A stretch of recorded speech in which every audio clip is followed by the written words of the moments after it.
Meeting. We'll go ahead and call this meeting to order. Madam Clerk, would you please call the roll? Good evening. Councilman Jindal? Present. Councilman Lenart? Here. Mayor Duper? Present. Mayor Pro Tem Daly? Here. And Councilman Councilman Rigsby. Rigsby is here. He's just a little indisposed for a second. So we have a quorum. Thank you. Thank you very much. We did meet with the City Council, met with our attorneys in closed session. I'll defer to our city attorney to report on that. Yes, thank you, Mr. Mayor. We met closed session regarding the pending litigation of Ditech versus First Citizens and the City of Loma Linda, and direction was provided to staff. So other than that, I have no other announcements. Okay, thank you very much. We'll move on to the invocation and pledge of allegiance. If you would all please stand with me.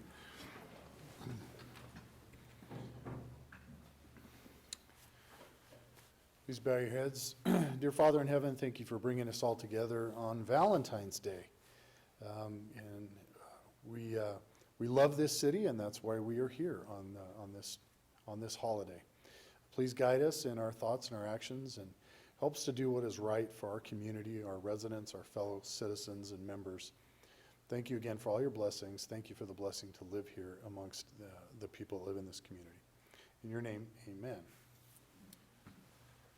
I pledge allegiance to the flag of the United States of America and to the republic for which it stands, one nation, under God, indivisible, with liberty and justice for all. Okay. Mr. City Manager, are there any items to be added or deleted? Yes, sir. We would like to move the item number 3, which is public hearing, to next City Council meeting in March the 14th. But being that it is scheduled as a public hearing, so you have to open it up. And We'll then, still do it. correct. Okay. And then we have an item that we would like to add into new items. Let me say Yeah, that. yes. Thank you, Jarb. Yes, the city received just this morning an amendment to the Inland Valley Development Agency Joint Exercise of Powers Agreement. So we just received that amendment today. So we would like the city council to consider adding that to the agenda, but the council has to make a couple of findings. First, they have to find that there's a need for immediate action and that the need arose after the posting of the agenda. So we just received it this morning, so the agenda was already posted. And then the need to take action is because the amendment should be implemented prior to the meeting, the next board meeting, which is March 8. So if the council is able to make those two findings, then the item can be added to the agenda, and we will add it under new business, if that's the council's desire. Do we need a motion from the council to do that? Yes, there has to be a finding by 4 of you, a minimum of 4 of you, to make those findings, and then it's added to the agenda. So all we're doing is adding it to the agenda tonight, but it's not going to be discussed or approved or disapproved. That'll No, happen it on would March be. 8th. It will be added under new business, so when we get to that item of the agenda, then you can take the action to approve the amendment or not approve the amendment. And I don't have a copy of the amendment, so, Should be on the dais. oh, just got it. Yeah, we just got this morning. No, it's, that's why it came to our attention after the posting of the agenda. We just received it this morning, the proposed amendment. Oh, okay. So the genesis of this is the IVDA board is proposing an amendment to the JPA to restructure the board officers, and that was not completed until the attorney sent that out today, but all the member agencies are attempting to get this finalized so board officers can be chosen at the next meeting, which is in March. But that meeting is before our city council meeting, which is the following 14th. But the representation from cities doesn't change. Correct. Nothing else about the JPA changes except for the amendment of how the officers are elected. Okay. Was there a motion needed? Yes. Okay. I move that the city council find that there is immediate need to take action and the need to take action came to the attention of the city after the posting of the agenda. And that's it. Correct. That third part we'll take later. Thank you. Okay, we have a first and a second by Dr. Leonard. Madam Clerk, would you please call the roll on that? Motion is to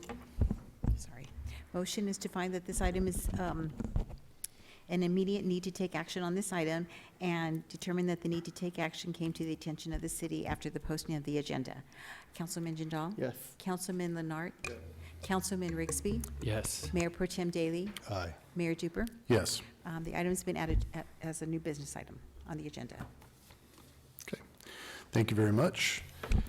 We're going to move on to our oral reports, public participation section. This is the time when anyone from the public can speak on a non-agendized item. I do have one request from, I believe it's James Albert, if that's correct. Yes, sir. Please come on down. You have 3 minutes. Thank you, Mr. Mayor. Yes, sir. Last I was here was a few months ago during the redistricting process. As I mentioned, I'm the civic education chair for the League of Women Voters of the San Bernardino area. We're a nonpartisan organization, meaning we don't support or oppose political parties or candidates. We really focus on advocacy work. And one of the things that we're focusing on in recent years is what's known as ranked choice voting. Want to give you an update. Actually, tomorrow, the city of San Bernardino is going to be considering this item, ranked choice voting, and considering whether or not to put it on the ballot in 2024 to improve our elections. And one of the benefits of ranked choice voting is that instead of needing 2 separate elections to produce a majority winner, you can just have one single election, and through the ranking system, it produces a majority winner in doing so.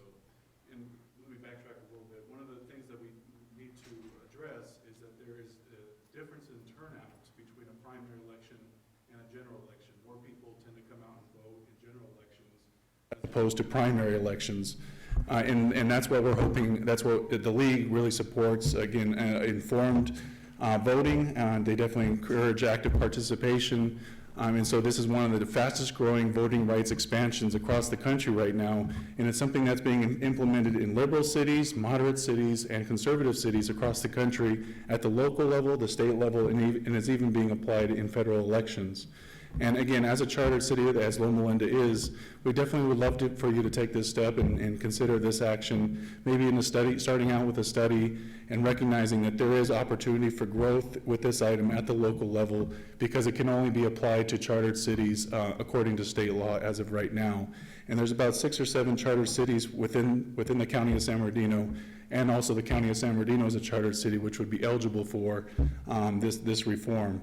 So obviously we talked a lot about ranked choice voting, but also I want to, I think in the study it's important to recognize that with your elections, your local elections being conducted in the primary election, we'd like to kind of study whether, we'd like to shift that election to the general to really encourage more voter turnout and more representative democracy in doing so. So definitely would love to have a conversation with each of you if that's appropriate going forward, and seeing if we can take action on this in the near future. Thank you so much. Thank you very much. Okay, we will deal with any conflicts of interest as they arise. Moving on to H, our scheduled and related items. Number 1 being a public hearing on our CDBG grant. Yes, thank you, Mr. Mayor. Like every year, the city, through the county of San Bernardino, receive a grant funding for Community Development Block Grant, or CDBG. And we receive about $130,000 a year, of which we can delegate part of the funding to public services project. And this year, the county already received one, which is from the county of San Bernardino Library. Usually we receive about 3, but this year we only received 1. And in addition to that, the city submit the project for replacing the sidewalk and handicap ramps at various locations. So we have a new branch manager, Sarah Ballet.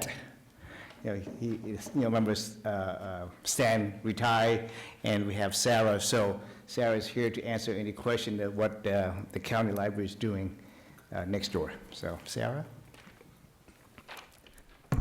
Hello. Hello. Good evening, Mr. Mayor and City Council members and Mr. City Manager. My name is Sarah Bartlett, and I am the branch manager for the San Bernardino County Library's Loma Linda branch. I appreciate the opportunity to speak to you about our adult literacy program. The goal of our adult literacy program is to assist English-speaking adults to read and write at a level that will help them succeed in life and accomplish their goals. The goals of our program participants vary, but often include applying for a job, accessing the internet, passing a written DMV exam, or helping their children with homework, or often obtaining a GED or other degree that would better qualify them to enter the workforce. The adult literacy program meets the national objective of public service to those with low to moderate income. Participants reside in the city of Loma Linda, which has been designated as presumed beneficiary status by the federal government. Participants are assisted with completing the city's beneficiary qualification statement, in which they document their low to moderate family income status. Our adult literacy program serves a community in need. In San Bernardino County, it is estimated that more than 300,000 adults need literacy services. This means they cannot read their voting ballots, medication instructions, or bedtime stories to their children. Children of low literacy parents are more likely to become low literacy themselves, and it's no coincidence that counties with the highest unemployment rates also have the highest percentage of adults lacking basic literacy skills. The adult literacy program that we provide provides unduplicated services. While our local community colleges will offer assistance with GEDs, ESL classes, etc., our adult literacy program provides free, individualized instruction and one-on-one learning.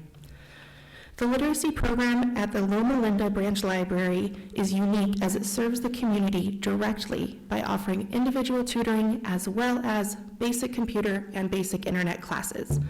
The individual tutoring office offers English-speaking adults one-on-one instructions, time to meet regularly with adult tutors who have been provided with a curriculum to encourage them through the process of learning to read and write English fluently.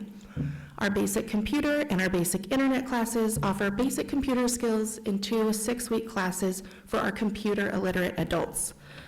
This fiscal year, our adult literacy program has accumulated over 50 hours of instruction between tutors and learners and within our computer classes.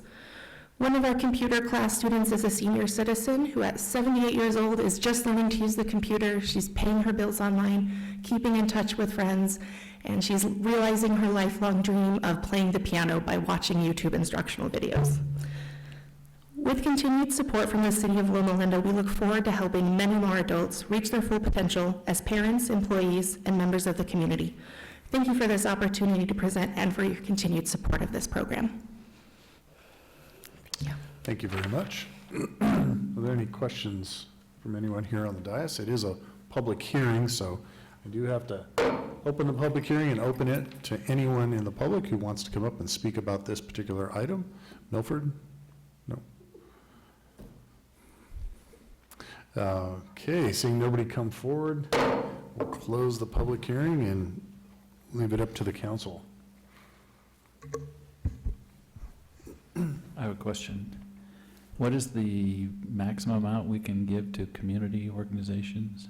Is up to 15% of the total Okay. allocation. But because if you look in the package, the libraries submit the application for $10,000, so. My next question is, can we give money to someone who didn't apply? No, sir, have to go through the county process first. Doesn't the, trying to remember the name of the place that did it. Yeah, Inland Temporary Home. Inland Temporary Yeah, Homes, usually- they're usually an applicant. Right, so- and also the FSA, the Family Services, but this year they did not apply, did not submit the application. And we call and follow up, and they still didn't, so. Okay. Is there a reason, so you said they can ask up to 15% of the total allocation? Correct, And that's public service only, so city projects can ask correct. more, okay. So the staff recommend that the city council approve the city projects and one public service project to the county library. Yes, for $10,000. for $10,000. I move the staff recommendation. Second. We have a first and a second. Madam Clerk? Motion is to approve the proposed public service project and construction improvement project and fund allocations for the fiscal year 2023 and 2024 CDBG programs as follows: the San Bernardino County Library, $10,000, and city project replace access ramps and sidewalks citywide for $120,000. Councilman Jindal? Yes. Councilman Leonard? Councilman Rigsby? Yes. Mayor Pro Tem Daly? Aye. Mayor Duper? Yes. The item was approved. Thank you very much. Moving on to item number 2 is a joint meeting with the Housing Authority and the City Council regarding presentation of our audit report for fiscal year 2021-2022. So I'll go ahead and open the Housing Authority also. Mr. City Manager.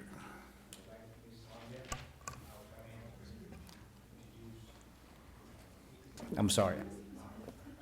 Good evening, Mayor, council members, staff, and members of the audience. I'd like to introduce you to Brad Williver, engagement partner for Rogers, Anderson, Malady, and Scott.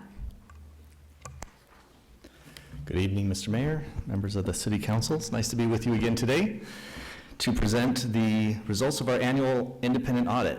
This is a routine part of the operations that the city undergoes, and this is where the time of year when I get to present to you the results of that audit that we performed for fiscal year ended June 30, 2022. This one. Thank you.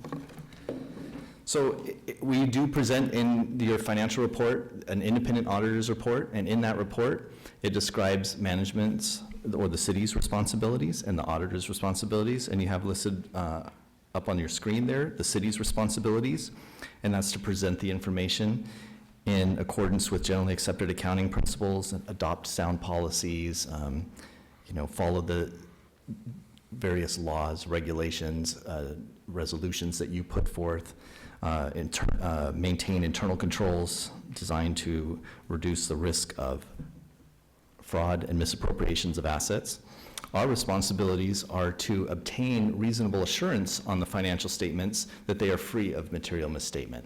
So we do a number of audit procedures, many of them routine things about looking at details of transactions. We read through the city council minutes to find the types of actions that you take and make sure that the corresponding accounting records are following the types of actions that you said and that you approved. If you had grant agreements, that you're following the compliance requirements of those grant agreements and various other areas like that. Ultimately, we express an opinion on the financial statements, and the opinion that we are expressing for your financial statements is an unmodified opinion. That's the highest level of assurance that you can receive as a audit recipient, and unmodified means there's no modifications necessary to this financial statements in order to be in conformity with generally accepted accounting principles. This is very good. This is something that you strive for. It is the same type of opinion that you got last year. And this is a testament to the type of work that your finance and city team is doing to make sure that you are adhering to all of the right rules and regulations and presenting the information in a fair and correct manner.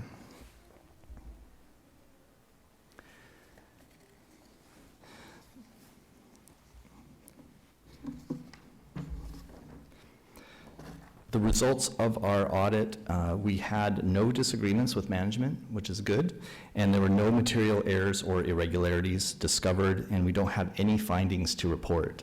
That is something that is easy to say, but is not easy to do, because we have various ways of looking at the data, using data analytics and examination of actual records and so forth. So that means your city finance staff have to be doing these transactions, in accordance with their accounting policies on a consistent, routine basis all year long. It's not, and so just because one year everything's great doesn't mean forever it will be, right? They have to stay on this, and they've done a phenomenal job keeping that. So we don't have any recommendations to tell you other than just to congratulate your staff for doing a good job, and encourage them to continue to do that and following the internal controls that you have set in place here.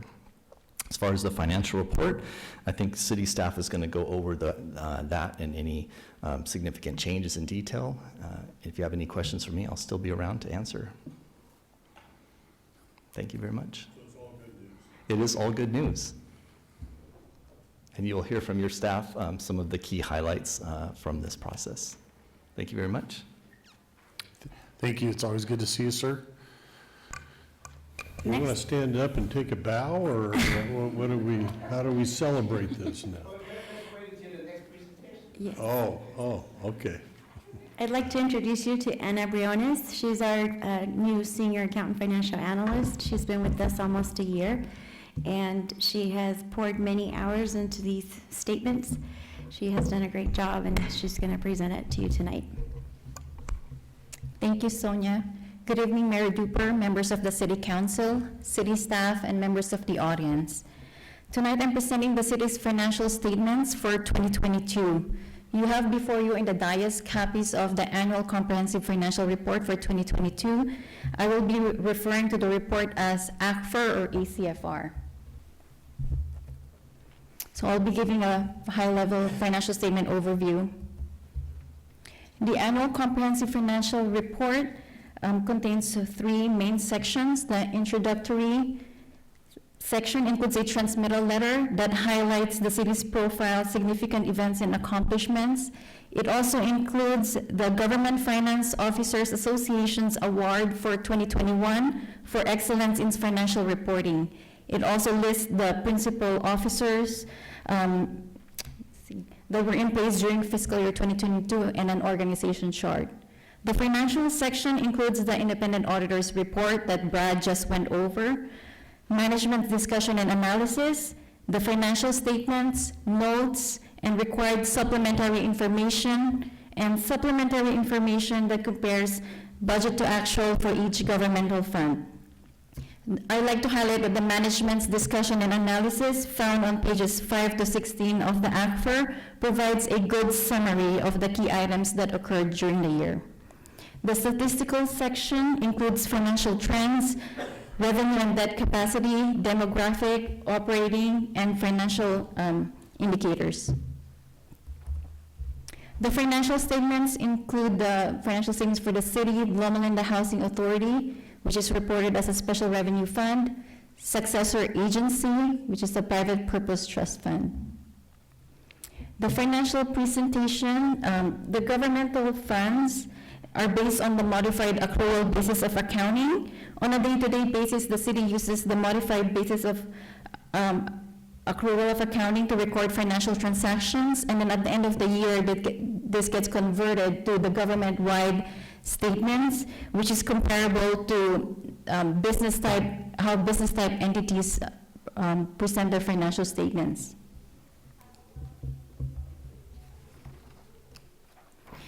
So starting with this slide and upcoming slides will highlight certain sections of the financial statements.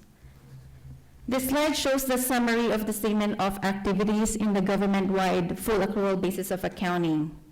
These are shown in detail on pages 19 to 20 of the ACFR, and this includes the Housing Authority. For the year ended June 30, 2022, the citywide net position increased by 17.3 million, right here, from 139.3 million, increasing to 156.7 million. So it's right here. This change in net position is a significant change for the city when comparing to the most recent last couple years. So I'd like to highlight the increase in net position had a lot to do with a significant favorable pension adjustment as a result of a high investment return of 21.3% experienced by CalPERS, along with the additional contributions made by the city to the unfunded accrued liability over the years. As of June 30, 2022, the city was in an overfunded position with its pension funding. The city is reporting a net pension asset of 2.5 million compared to a net liability position of close to 7 million last year. And then as you will see later on in this presentation, this change significantly reduced pension costs this year. However, this favorable result will be short-lived because as of June 30, 2022, CalPERS had a negative 6.1 return on their investment, which will then impact the net pension liability and pension costs for this fiscal year.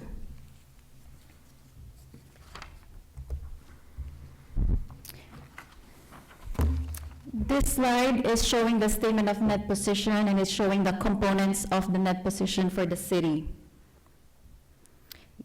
The net position for governmental activities is 124.9 million.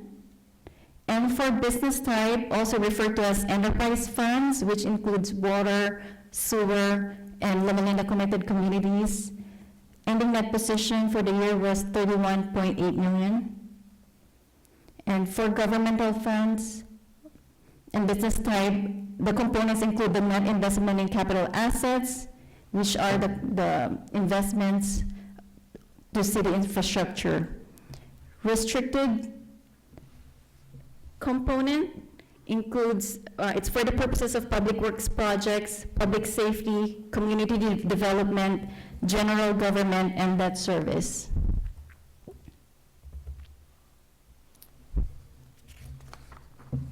So continuing on to the statement of activities. This is can be found on pages 19 to 20. This statement provides an overall picture of the resources needed to run the city by type of activities. The governmental activities include general government, public safety, community development, public works, and debt service. For fiscal year 2022, we're going to look at this line right here. The total cost for these activities was 19.8 million. And after applying program revenues such as charges for services, operating and capital contributions of 16.9 million, the remaining net cost here is at 2.9 million, which is then subsidized by general revenues. And general revenues includes property tax, sales tax, transient occupancy, business license, motor vehicle in lieu, and including investment income. For business type activities, the cost to run the business type activities was 9.9 million and are offset by charges for services being collected, leaving a positive excess revenue of 3.2 million. In total, there is a positive net change of 17.3 million. Going back for governmental activities, the change from prior year, it was from 11.1 to 2.9. Again, that is mainly due to the favorable pension adjustment of 8.5 million, which decreases current year expenditures by that amount. And similar to business type activities, the difference from last year to this year is largely due to that pension adjustment.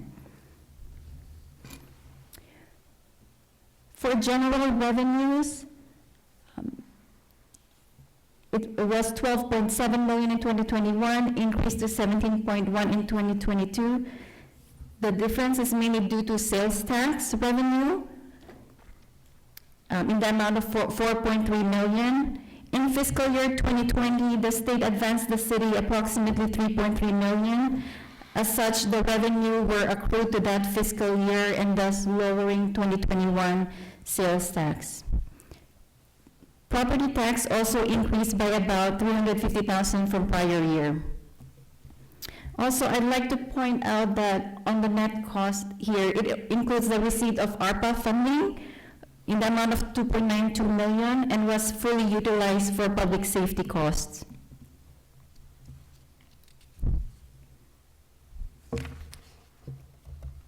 Okay, moving along, we've gone over at the government-wide level, so now this is reporting on the fund financial statements on the modified accrual basis, and we're looking at general fund balance.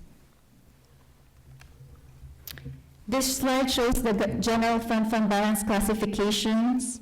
For 2022, $2 million is committed for emergency contingency. About $2 million is assigned for including $1,250,000 for capital equipment replacement, $470,000 for fire equipment replacement, $210,000 for refuse services, and $124,000 for sewer loan. Unassigned of $12.9 million, with a total fund balance of $17 million, which is an increase of $4.4 million from 2021. Let me repeat, last fiscal year, we end the year with $4.4 million in surplus. And pay off the unfunded liability. The only, not to rain on the parade, but the only problem is this year the expectation for CalPERS is not good. So, But their investments were so poor, we only lost 6%. yeah. But there are not, my understanding is there are not many cities that have paid off the unfunded liability. in Cal- Yes, absolutely correct, and it's very admirable, but it's the I'm moving, looking at sunny skies. it's the moving target, and this next year, the target will move, I guarantee it. Sorry.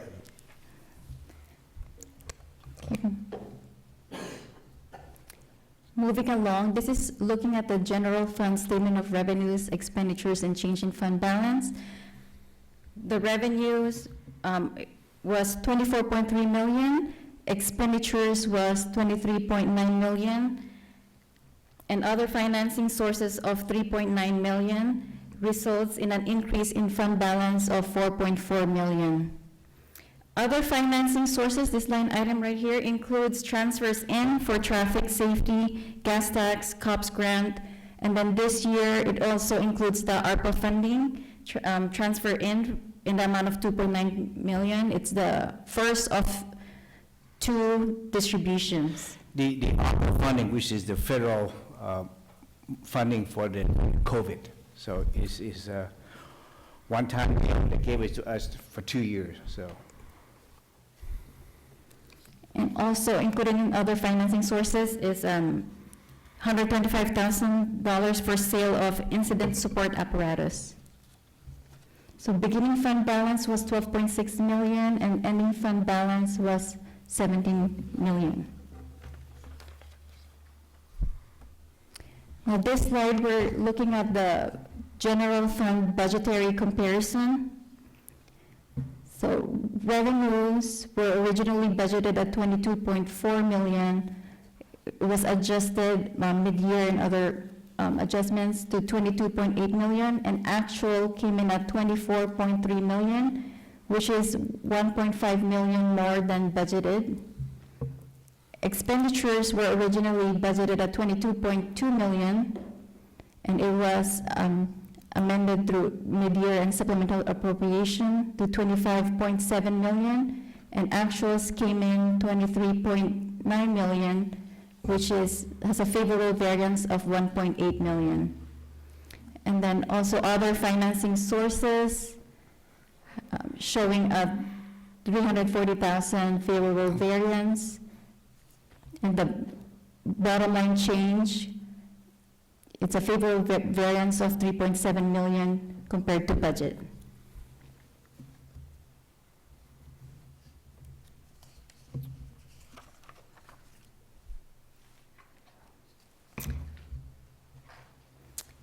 This slide is showing the statement of net position for the proprietary funds, which is the business type activities. Water acquisition, it has a decrease in net position of $1.4 million, mainly due to capital outlay expenses related to water line improvements. LLCCP also had a decrease due to continued lack of revenues to offset accruing interest on loans owed to successor agency. Water enterprise funds ended with a positive change in net position of $3.8 million. And again, it's mainly driven by the pension adjustment. And same with sewer capital funds. It ended the year with $1.5 million change in net position. And the total change in net position for business type activities was $3.5 million.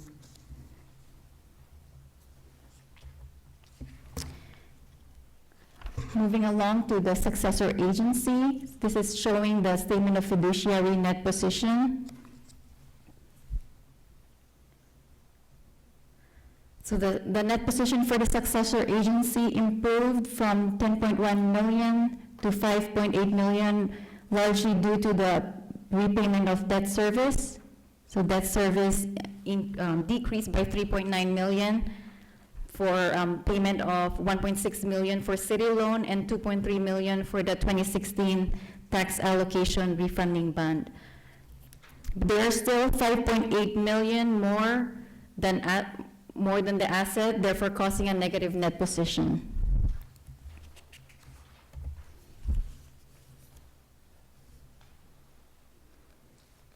This slide is showing the statement of changes in fiduciary net position for the successor agency.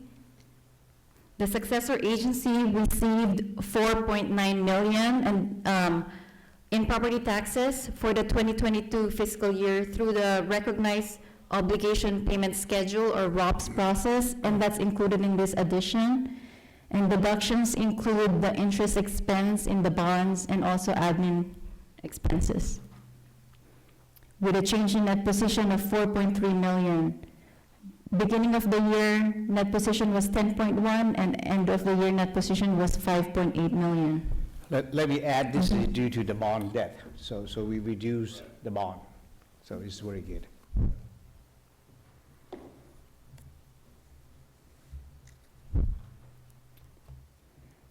So that concludes my presentation. I also want to thank everyone for their assistance in preparation of the City of Loma Linda 2022 Annual Comprehensive Financial Report. So I'd be happy to answer any questions. Thank you.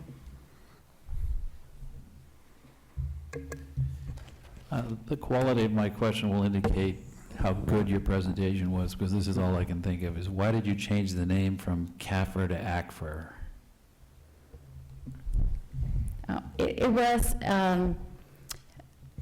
It turned out that the acronym was derogatory in some areas, in some countries. We don't get any details on that? Do you have the actual? Yeah, so the Government Accounting Standards Board issued a statement for effective immediately that they learned that the acronym CAFR, when you hear it auditory, the way we all refer to it, is a derogatory term in the South African culture.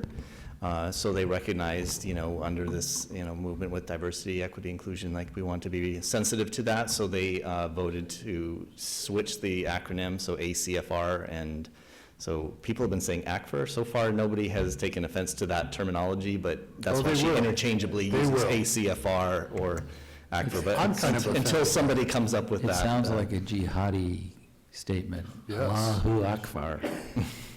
Could be. So we may be back to just saying ACFR. Accountants love acronyms, so we have a lot of acronyms because there's just so many things, and we're used to it. But, this was a fairly easy change for us. Some people recognize it.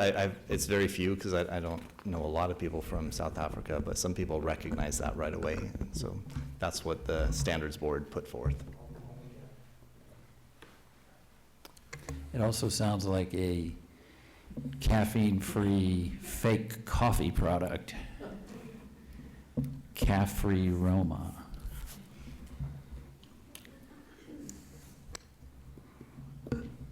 Okay, any got an actual substantive questions? Yes, please. If I understood correctly, our pension liability was 7 million, and now it's 2.5 approximate? No, it was negative. Negative. Okay, so when I'm reading page 5, the very last bullet point, where it says city's net pension net liability improved from a $7 million liability position to an asset, got it, so negative. Go to page 18, where do I see that in the liabilities? The liability, it was last year's? Oh. Yeah, so when we're talking about pension, would that be, am I looking at the right place?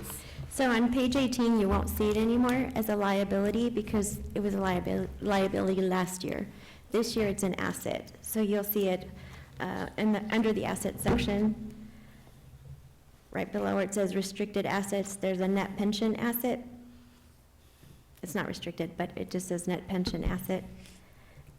And the total for the governmental and the business type is 2.4 million. I see the net pension asset, but it looks blank. So this Oh, year, got it. I see it. this year it's an asset. Last year, you saw it down under the liability section. And then they were talking about negative returns. Or potentially in 2023, we might see this go back into liabilities if we have a very bad return. Potentially. How many cities have net pension asset as a asset in our county? We work with a number of cities. I don't keep statistics on that, but I'll say it's very rare. But every single CalPERS participant experienced what you did this year, which was a wild decrease in their liability for few agencies, a movement into the asset. Part of the reason you moved into the asset is because you've been funding your unfunded liability. And we had a good discussion at the audit committee prior to this meeting about this, and I like your line of questioning, and I think it's really important for you in a governance position to understand that what you see on the financial report here doesn't affect your budget process or your standing, so to speak, because it doesn't affect your cash flow. What does affect your cash flow is that unfunded liability, and what Jarb has been mentioning. By paying that down, you actually do have a cost savings, because CalPERS does charge interest on the unfunded portion of it. So you will always have a pension liability or asset. It'll kind of move back and forth depending on how investment performance does, what the discount rate they choose, and so forth. But the main thing, if you want to think about from a budget perspective and what you need to have in order to pay these costs, is what that unfunded liability is. And for other cities, especially those with public safety, these are some of them really huge numbers, especially, you know, as you move toward LA and these bigger cities, these numbers can be in the triple digit millions for how much that is. So you're in a very favorable position because you have tackled that unfunded piece, and now you're just going to have the ongoing cost of the active employees indefinitely. You'll always be continuing to pay that. But instead of maybe like some agencies paying like 40 cents on the dollar for benefits, then you'll be something, you know, much more reasonable, because, you know, you're paying for the actives, but you've also paid off that unfunded piece, which does carry an interest charge. And normally agencies are paying that over a 20-year period. You've accelerated that, and it will have a savings to you today and in the future. Last question on this Well, one. real quick, let me make a pitch real quick to work here at Loma Linda. And the pitch is this. There are other cities, there's one, I won't name it, but might have recently gone through a bankruptcy. And when they did go through the bankruptcy, they stopped paying into CalPERS. CalPERS had no leverage over the current employees, but threatened to stop paying retirement benefits out to retirees. That is one of those things that very few people ever think about when they think about going to work for an agency, whether or not that agency is going to be solvent. You know, we think about the here and now and what we get paid and where we're at, but retirement, when you're retired 10 years down the road, hopefully working for a place like the city of Loma Linda that has been very fiscally responsible in that respect, foresees that from happening to them. But it really plays into a lot of things, and I just have to pitch, again, I know, hopefully for those of you guys that already work here, but if we have any job openings, come work for the city of Loma Linda, because we, in a sense, have paid for and will pay for our retirees. Sorry, go ahead. Very good. For the net pension asset, so it's negative, or it's positive 2.5 million. Do we get interest on that, or how does that work? No. And next year, you'll see that number go down because you've already discussed what that return will be. But again, it doesn't affect what your rate is with your active employees and that unfunded liability piece. So it'll just be, this is a financial reporting, so that you can kind of compare yourself evenly to other governments. You are in a rare position of having an asset, and next year it won't probably be that way because of their return. In fact, in the required supplementary section, I think it's in the, 90s or so, you can get a good look at the last 10 years, since you're interested in this area. Look at page 93, and you can see the percent that you're funded over the last, well, it's not a full 10 years, it'll eventually be 10 years, but since 2014, when this requirement for reporting became effective, you can see that you were recently in the 80s, and even that's a favorable position. So outside of this one anomaly kind of a year, you were at 87 and 89, almost 90% funded. So in CalPERS analysis for their analysts, that would be an extremely favorable position to be in. So this year you're 103% funded, but that's an anomaly. Next year I fully anticipate you'll be under 100, but you're still in a very favorable position when you look at the history. Based on the 10-year trend. Right. Well, we already have some returns, projections already. Yeah. for this. So when you become under 70%, then CalPERS has their eye on you, you're like if they're, if you're the colors, you're in the yellow, watch you, you're not insolvent, but you're, to be on the watch list, and you're clearly way above that. So you'd be in the green in some of those, color charts. With our luck, they will cancel everyone's debt right after we pay it all off.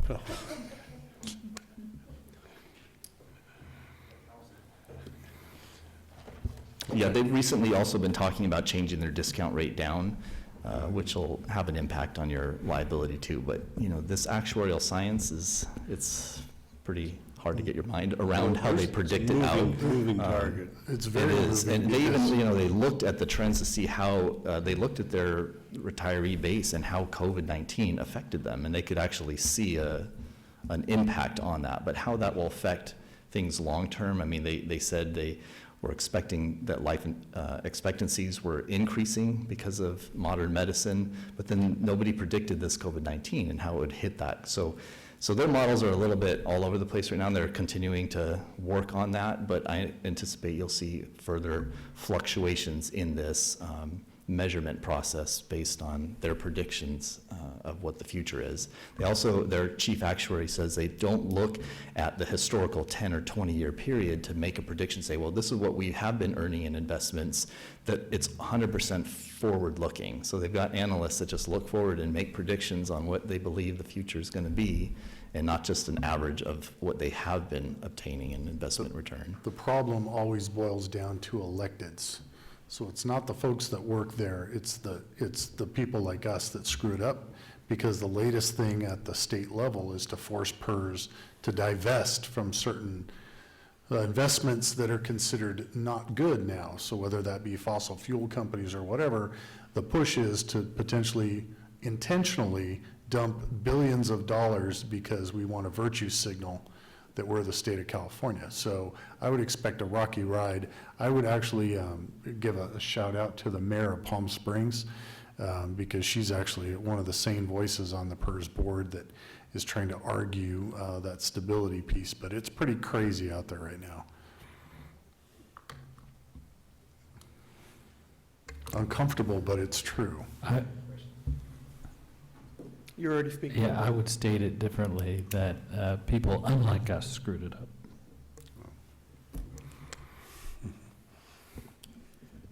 So quickly, just going out of the audit, from the time I've been here, we've been putting money in to pay down the liabilities. Do we intend to have to do that this year? Not for next year. Because we have a surplus. We're at 103%. Yeah. Even though we're expecting to go back in, But we don't know what that We don't know yet, it's already a year behind.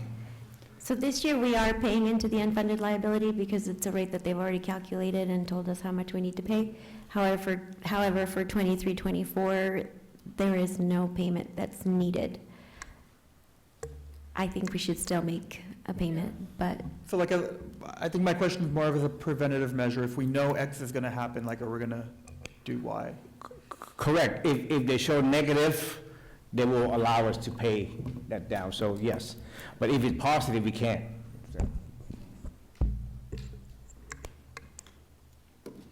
Okay. So then where would we put our excess in, Leif? Yeah, right now it's sitting in Leith. Yeah. I'm just wondering where we would park our surplus, and it's at Leif, which is a local area investment fund or something Do like we that. Local actually see the agency surplus, investment or is fund. that something they hold on to? And I'm it- sorry? Do we actually see that physically, or is that something PERS holds on to? You mean The surplus? the money that we are holding on to? Yes. Right now, it's cash sitting in Leith. And we have it. We have it. If you have excess in PERS, then it's just invested in their portfolio, and it either performs or doesn't perform, and they don't really, let's say it performs so well that we were double funded, we still couldn't take the money out, right? It's a one-way street. The excess that's in PERS, it's with PERS. That's Yeah. the calculation that they've done, and it's not an asset that we're holding here in-house. I'm not sure if I understood you. So if it grows really large, the only benefit we get out of it is much lower contributions for Right. current employees. Yeah. And consider there's a big timing spread for this, because CalPERS is calculating your rate for 2 years, before you get there, and we're looking a year back for financial reporting, so there's quite a bit of lag in some of these reports and data. So if I can summarize to be sure I understood everything, I mean, this is a lot to absorb, and I haven't read the whole book, obviously, but the City of Loma Linda's financial foundation is more solid now than it was a year ago. And we're in the green light district of our CalPERS funding, recognizing that there's fluctuation that we have no control over and can't really anticipate with any degree of accuracy. So we're in good shape. You are in good shape, that is true. And so I just want to give a shout out to our city manager and his financial team, because they're the ones that have been kind of advocating paying down this unfunded liability for years now, and now it's finally come to fruition, recognizing we can't predict the future and how that's going to work out for us, but we're in a good position. Indeed, and as Anna showed in her presentation, at the fund level, which is much closer to cash flow, you added $4.4 million to your general fund. Yeah, That's phenomenal. good. Thank you very much. Excellent reports from both of you. It's very informative. And again, Jarb, the whole financial team, thank you very much. You're the ones that are holding the compass and guiding us, and appreciate the good leadership. Thank you, Finance Department, and Sonia and Anna spent hours preparing this report. Thank you. Oh, thank you. Okay. Sonia, is that it? That's it. All right, thank you very Oh, much. we did, Lynette reminded me, we did receive the award this year for presentation. Good deal. Thank you. Okay, moving on to item number 3, which we are not going to discuss, but we do have to open the public hearing. So anyone wishing to speak on item number 3, it's our weed abatement program. Seeing nobody come down, we'll go ahead and close that, and that is going to be deferred to next month. Moving on to number 4. It's going to be adopt the mitigated negative deck pursuant to CEQA on our new water tank project. Okay. Good evening, Mayor Duper, council members, members of the public. My name is Lorena Matarita, and I am with the Community Development Department. And I am here today not presenting a community development project, but I am taking on the CEQA portion of the Public Works Jobs Project of the 1.6 million gallon water tank. So one of the requirements for this project is to produce the initial study and the mitigated neg deck which is the environmental document for this project. But just as a reminder, I wanted to give you an idea of where the project is and what it entails. So as a reminder, it will be in the South Hills area, east of Holder Crooks Park, again, on all city property. Again, it is a city-initiated project. It is for a 1.6 million gallon water tank project that will serve the future residents, especially the future residents that will be in the area that we call the Canyon Ranch subdivision and residential development, as well as everything that's going in within the Grove specific plan area. In addition, it will also help increase water capacity, and should we come in another drought, we will be well prepared with a new water tank. What else would it entail? It would also entail installing new infrastructure and access roads to the water tank. In this square image right here, that's where the 1.6 million gallon water tank will be. And where's the access road? Because I saw that. The future access road will be coming up through Beaumont, up into the hills. Okay, so that's going to be a new road. Yeah, Yes. okay. And because the construction's happening in undeveloped portion of the city, that is why we had to go through the CEQA process and prepare this document.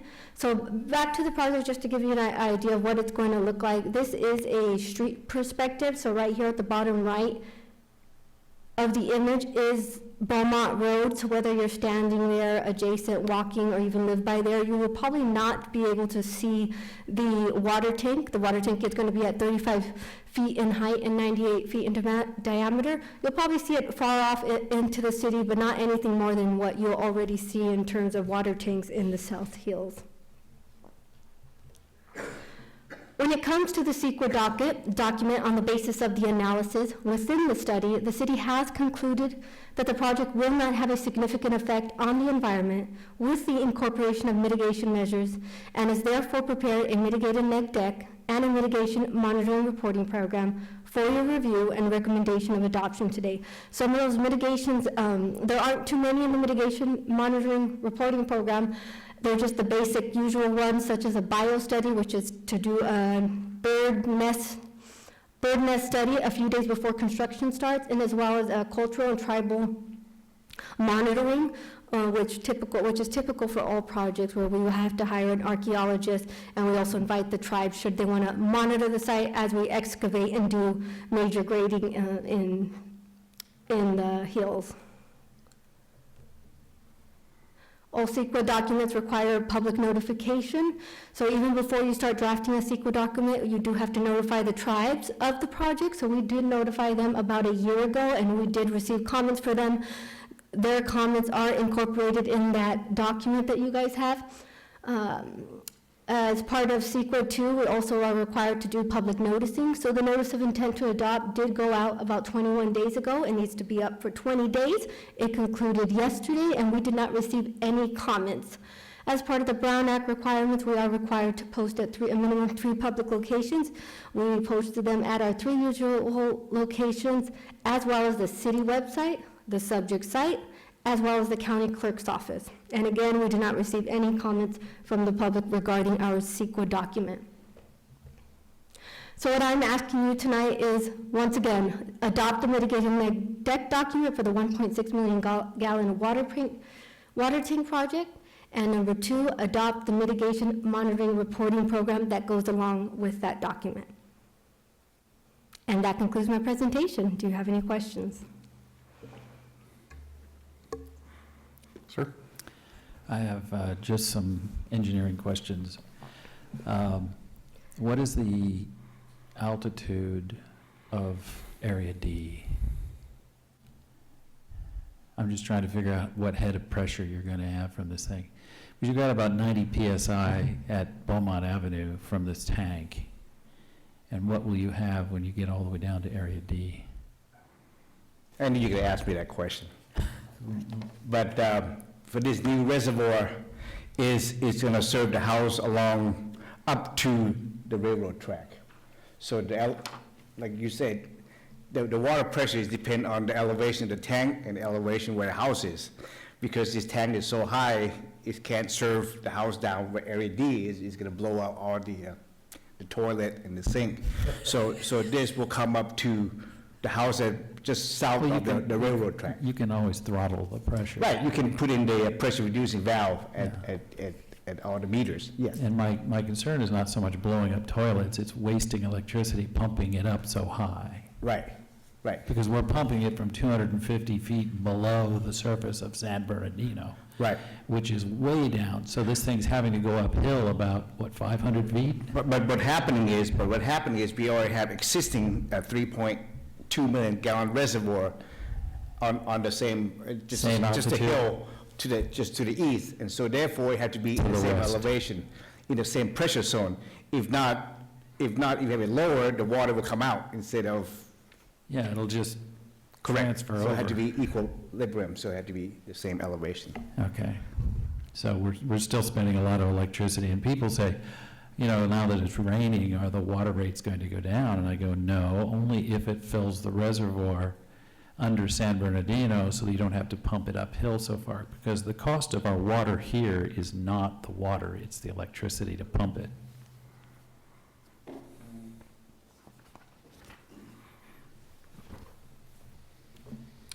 Yes, sir?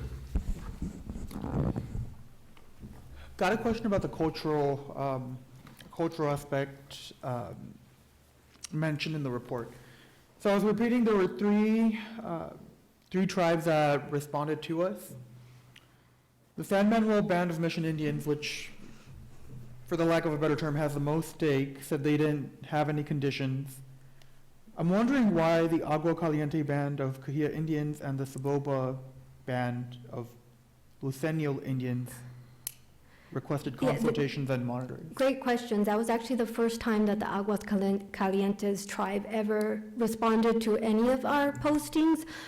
They say that we're within the region, at least the hills are. I don't know the term for it, but we're within the region of where their people used to live. And in terms of Saboba has responded to many of our notices have that gone out, and again, we're within their region, and usually they do provide, Monitor. yeah, they do provide a monitor on site as well as San Manuel. What does the monitor do? Phones. Basically, they what watch does all we the they watch all the excavation, grading that happens, and should any artifacts be found, they want to be there to assess it and figure out whether we're going to rebury it or take it to the county museum or make a determination of what we're going to do with that artifact. So they provide the monitor. They provide the monitor, the city must pay for it. Got it. So adopting this CEQA document, there is no cost or fee to it, or no financial impact to the city, but moving forward, as we start the project, there will be a cost to the city. And in the Saboba Band of Luceño Indians, they didn't request a monitor, but they requested formal consultation. What does that look like? That's great. So what happens is when we send out that notice, it's called an AB 52 notice, we allow the tribes to reach out to us whether they want a formal consultation, and all it is a meeting, sitting down, discussing the project, and at that time, they can share their mitigations, their comments. But in terms of Saboba, they did request the consultation, but they never reached back in terms of when to meet, so we never had a meeting with them. And in terms of San Manuel, they too requested consultation, but the consultation was just an email conversation where they provided us their conditions or their mitigations. Thank you. This item is public hearing, so. Yeah, any other questions from the dais? Seeing none, we'll open the public hearing. Milford, I'm going to get you down here for something at some point tonight. Closing the public hearing, and we'll move on to a motion from the council.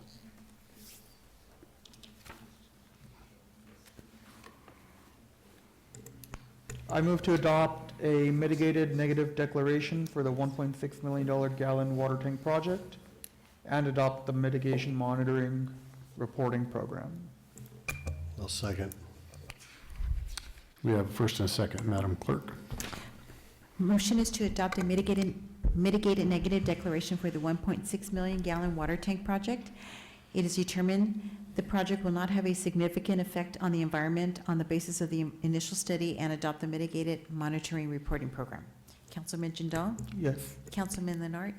Councilman Rigsby? Yes. Mayor Pro Tem Daly? Aye. Mayor Duper? Yes. The item was approved. Thank you very much. Moving on to item number 5. Going to adopt a revised resolution, number 3160, approving editorial corrections to the CAL FIRE Code. Good evening, everyone. As you guys recall, back in October and November of last year, we went through the 2022 California Fire Code adoption process. We sent those ordinances over to the California Building Standards and Commission. They came back with some comments that they wanted to see some more justification for some of our municipal codes. So we had to add a few of the other sections that they wanted to see in the local climatic, geological, or topographical conditions of why we're making those changes to the California Fire Code. We sent that back over, they adopted it, they approved it, that's in your packet. So there was just some editorial corrections in the resolution. So it's recommended that the City Council adopt the revised resolution number 3160 following editorial corrections to address the required findings to Ordinance 772 as requested from the California Building Standards and Commission. Any questions? Get a jump start on the public hearing? No, not on this one either. Okay. See nobody else coming forward. Close that. Any other wrap-up questions? Seeing none here, we'll entertain a motion to move this. I move that we adopt the revised resolution number 3160. Second. We have a first and a second. Madam Clerk? Motion is to adopt revised resolution number 3160 following editorial corrections to address the required findings to Ordinance 772 as requested from the California Building Standards Commission. Councilman Jindal? Yes. Councilman Leonard? Councilman Rigsby? Yes. Mayor Pro Tem Daly? Aye. Mayor Duper? Yes. The item was approved. Thank you very much. Moving on to the consent calendar. First Second. and a second, Madam Clerk. Got a quick question. Oh, Mr. Jindal. So number 11, we see this quite a bit. Where does this get auctioned off at? Number 11? Surplus equipment. Where do these get auctioned off at? We have a company that specializes in auction the equipment. So they will come pick up all the equipments and take them to the plant and auction it off. It's in Ontario. I don't have the name. And they get a percentage of what they make. Correct, and they gave the percentage back to us, yes. Got it. So they're selling anything from cars to iPhones. Yes, yeah. And then I guess one last question. So I'm seeing like a lot of iPhones, right, and their iPhone 5S is pretty old. Were these in use until recently, or have they just been sitting around in storage? Or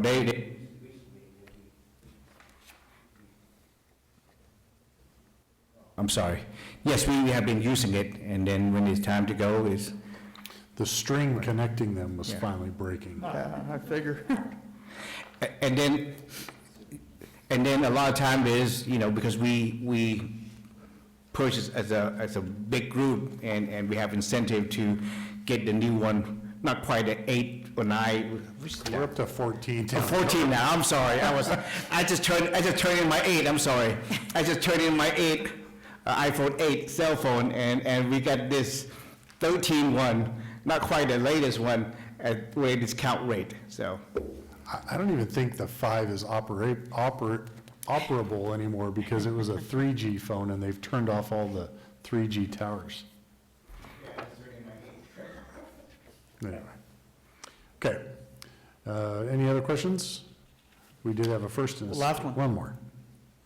What line is it? Number 16, acoustic tiles, is this the ceiling? Yes, Cool. So no more leaks? right. I'm good. Okay, good deal. Madam Clerk? Motions to approve the consent calendar as submitted. Councilman Jindal? Yes. Councilman Leonard? Councilman Rixby? Yes. Mayor Pro Tem Daly? Aye. Mayor Duper? Yes, ma'am. Item is approved. Thank you very much. On to old business. I think this is why the audience is here. We're super excited about this one, and this is to finish off appointing our committee and board members. The Budget Committee, Parks, Rec, and Beautification, and the Personnel Board. Well, maybe, the history is, yes, we came to the city council a couple of times. One time is to reduce the number of the committee members, so pretty much down to 5 members. And then we sent out the form to the current committee member to see if they still want to be on the committees. And we also, any committee that don't have enough member to meet 5 members, we also advertise for other member to apply for the position. So, for example, the budget committee, we have 5 members, of which, let me go over them very fast. This committee member, they have been a great help to the city. Mary Cook has been on the committee for years, and she finally moved out of state to be with her nephew. So she decided to vacate her position. Kevin Fisher, he's a finance person with the university and live in town, so he would request to reapply for the new term. Jay Gallant, you met him many times. He's come here every year, give you an update on or summarize the proposed budget for every fiscal year. Vern Miller, he's retired. He decided not to respond or reapply for the position. Gary Nelson, he was the chairman for the Inland Bank. The one that used to be at the Stater Brother, and then they closed this branch, and so he's now worked for the church, I think. The church, the Loma Linda Church.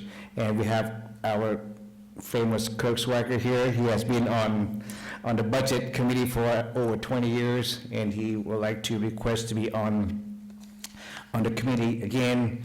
Mr. Jim Walling recently passed away last year, and so we have 4 out of 5 members that would like to request to be back on the budget committee, and we have 1 application, Mr. Craig Simos, Shirtnose, okay, that would like to be on the committee. So, and so that will make the 5 members for the budget committee. You want me to go through each one or go through all 3 and then you talk? Let's do one at a time. Okay. I move to appoint Craig Chernose, Kevin Fisher, Jay Gallant, Gary Nelson, and Kurt Swaggart to the Budget Committee. With the terms listed on the agenda packet. With the terms listed on the agenda.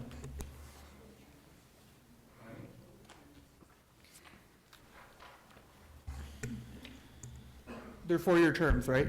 No, they're staggered. Well, they're 4-year terms, but they expired 4 years ago, so we're basically starting over and just re-staggering them. Oh, yeah. So we need a term for Chernos, right? So that would be 2028? No, we don't want to put him in for 2027? 6 years. I think we should put him in with Fisher and just make it 4 years, Yes. or make it 3.5, whatever. Yeah, actually, has he attended the last meeting? Oh, no. Craig, the new gentleman. Craig. Craig. Just, Messing up I his just last say name. put him with Kevin Fisher expiring in 26.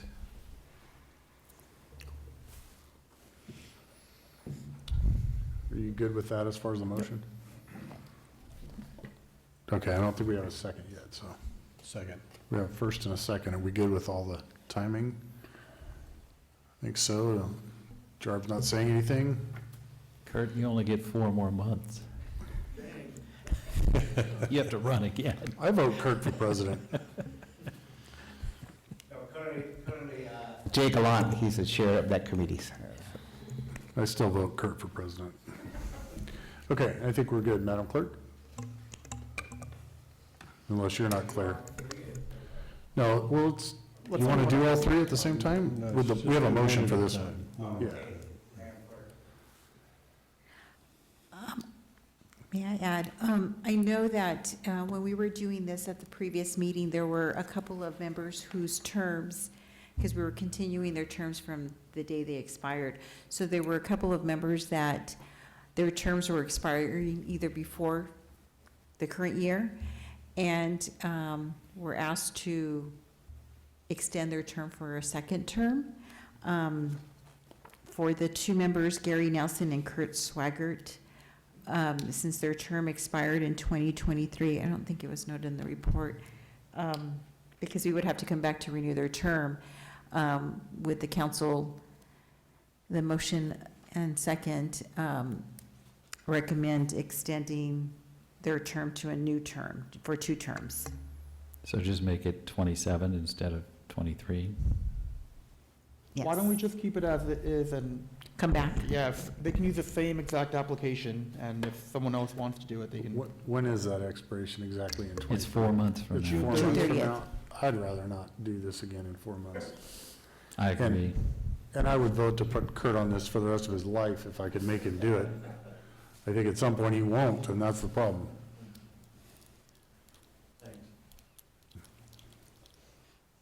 I mean, is it appropriate to do an election 4 months early, or an appointment? It's the same year. Yeah, I think we have as much latitude as we want. This is, I'm fine with amending that motion if someone wants to propose it, Who seconded? or I can just amend I it did. myself. Dr. Daly. Okay, I amend it too. June 30th, 2027? For Gary Nelson and Kurt Swaggart. You'll have job security now, Kurt. I would double your pay, Kurt.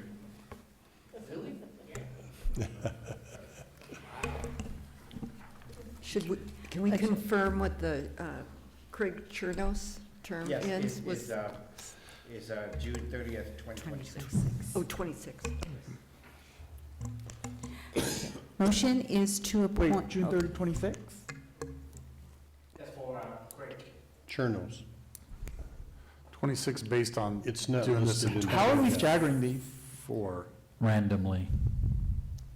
so they're not equal. So shouldn't it be June 30th, 2027 too? No, we No, don't we have want, to we stick don't to- want half of the committee to expire at the same time. We'd rather do 2, 2, and 1. June 30th, 2026 it is. Okay, so motion is to appoint the following members to the Budget Committee. Craig Chernos, Kevin Fisher, whose terms will expire June 30th, 2026, Jay Gallant, whose term will expire June 30th, 2024, and Gary Nelson and Kurt Swaggart, whose terms will expire June 30th, 2027. Councilman Jindal? Yes. Councilman Leonard? Councilman Rigsby? Yes. Mayor Pro Tem Daly? Aye. Mayor Duper? Yes, Item was approved. thank you very much. Moving on to the Parks, Recreation, and Beautification Committee.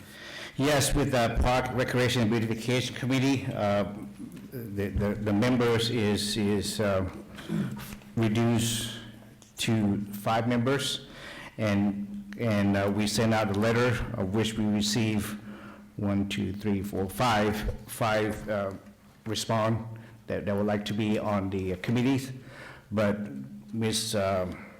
Bernadine Irvin has not been attend many meetings, so the committee members, motion by Mr. Dick Wiley, motion that we remove her from the committees and approve, and the committee approved to remove her from the group. And we have Ms. Chang applied for this position, and she has been attending the meeting. So it's up to the city council if you want to continue with Valerie Gallant, Janet Razuk, Kirk Swagger, and Richard Dick Wiley. and Ms. Zhang. Zhang. So, and of course, both Dick and Kurt are here to answer any question. Kurt has been chairman for this committee for how many years, Kurt? This is also the exercise where we sent this back to the committee to allow them to weigh in on it, which I'm glad to hear they're able to do that. Yes. And we got feedback from them. I'm also glad to be able to get Dick back on there for another 15, 20 years or so. Just like Kurt, you're not allowed to go anywhere. And that's my 2 cents.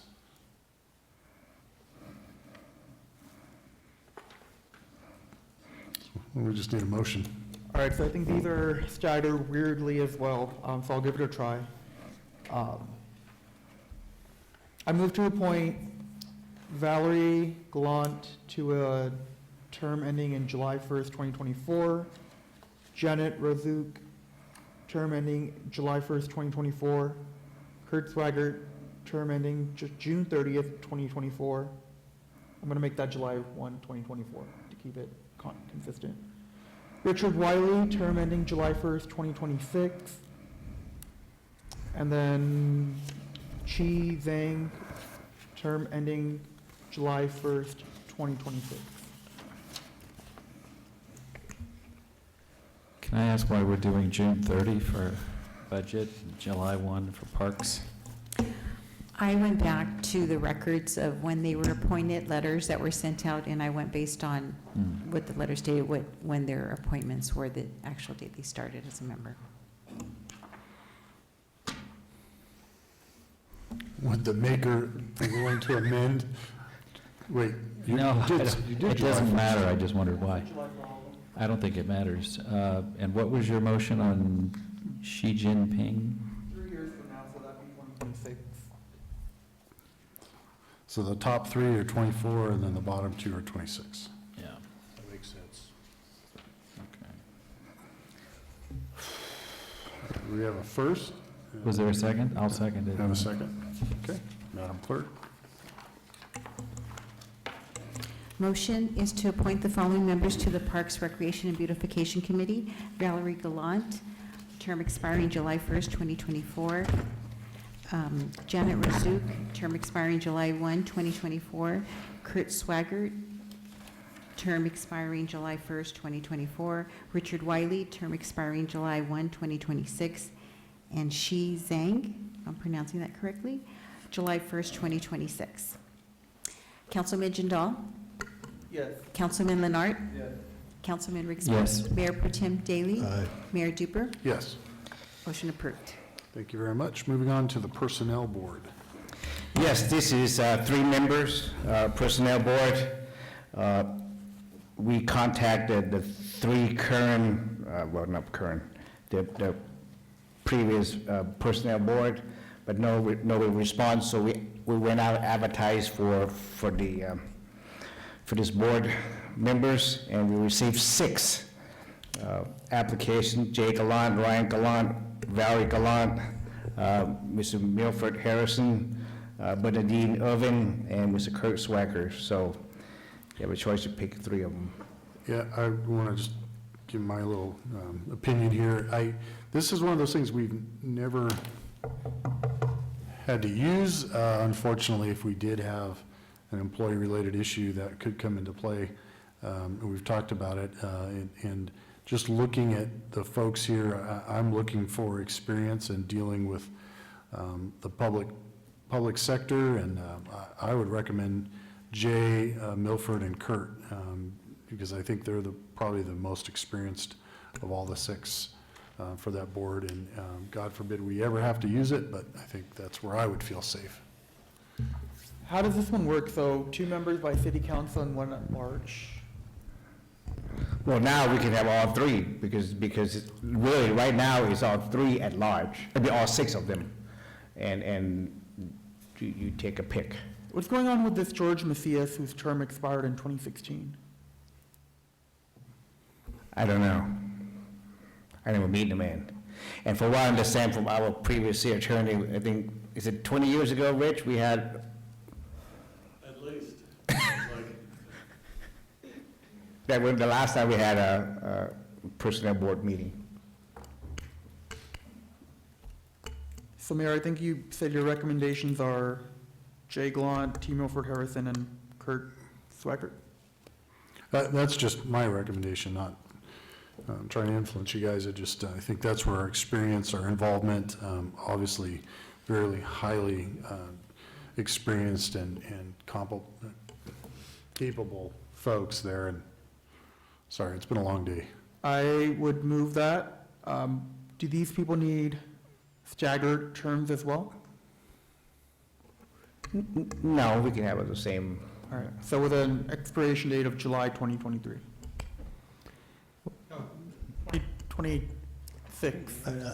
Let's make it 27. It's very rare, I disagree with the city manager, but I think we should stagger the terms. You lose the entire group all at once, and even though it hasn't been, fortunately, a very active board, I think as a matter of practice, it's good to have some staggering so that you maintain some continuity from one term to the next. Just for devil's advocacy, continuity of a non-meeting group is kind of irrelevant. What's that? Well, yeah, no. Yeah, but that's, that we should be so fortunate we don't need their participation in the future.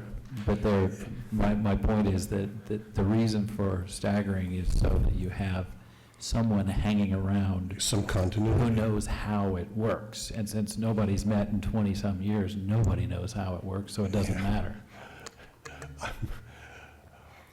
It's I know it doesn't- it's not that big an issue for me. It's not that big of an issue for me either. soon. But my point is, I don't think staggering matters in a non-meeting committee. Yeah, that's assuming they won't meet, but whatever.